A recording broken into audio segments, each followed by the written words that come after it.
আলাইকুম, সবাই কেমন আছেন? আজকে আমি এখানে দেখেন কালাইয়ের ডাল সিদ্ধ করে নিয়েছি, মাসকলাইয়ের ডাল। এটা আমি ইলিশ মাছের মাথা দিয়ে রান্না করব। দেখেন ডালটা আমি সিদ্ধ করে নিয়েছি, এর সাথে আমি হলুদ লবণ দিয়ে দিয়েছি। এখন আমি দিয়ে দেব কাঁচামরিচ, পরিমাণ মতো। যে যে যেরকম ঝাল খাবেন সেরকমই দিবেন। এই তো এখন আমি কিছুক্ষণ রান্না করে এর সাথে ইলিশ মাছের মাথা মিশিয়ে দেব। দেখেন কত সুন্দর হয়েছে কালারটা। এই তো দেখেন ডালটা আমার একদম হয়ে আসছে। এখন আমি দিয়ে দেবো এই পর্যায়ে ইলিশ মাছের মাথা। আমি ইলিশ মাছের মাথাগুলো জাল দিয়ে রেখেছিলাম, এগুলো আমি এখন দিয়ে দিলাম এর ভেতরে। এই যে দিয়ে দিলাম মাথা। এখানে আমি 2টা ইলিশ মাছের মাথা ইউজ করলাম। এই তো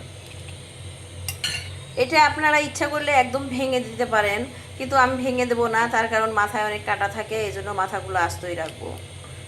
এই তো আমার ইলিশ মাছের দিয়ে কালাই ডাল রান্না তৈরি হয়ে গেল কড়াই। এখন আমি এটা বার্গার দেব, বার্গার দিয়ে নামিয়ে ফেলবো। এই তো দেখেন ডালটা আমি বার্গার দিয়েছি, দেখেন কত সুন্দর হয়েছে কালারটা। এখন আমি এটা নামিয়ে ফেলেছি, একদম ঢেকে রেখে দেবো। এখন এই ডালটা ঠান্ডা হলেই খেতে বেশি মজা হয়। এই তো দেখেন আমার রান্না হয়ে গেল ইলিশ মাছের মাথা দিয়ে কালার ডাল। দেখেন কত সুন্দর হয়েছে, খেতেও খুবই টেস্টি এই ডালটা। তো আমার এই ছোট্ট ভিডিওটা যদি ভালো লেগে থাকে, আপনারা লাইক কমেন্ট শেয়ার করে পাশে থাকবেন। আল্লাহ হাফেজ।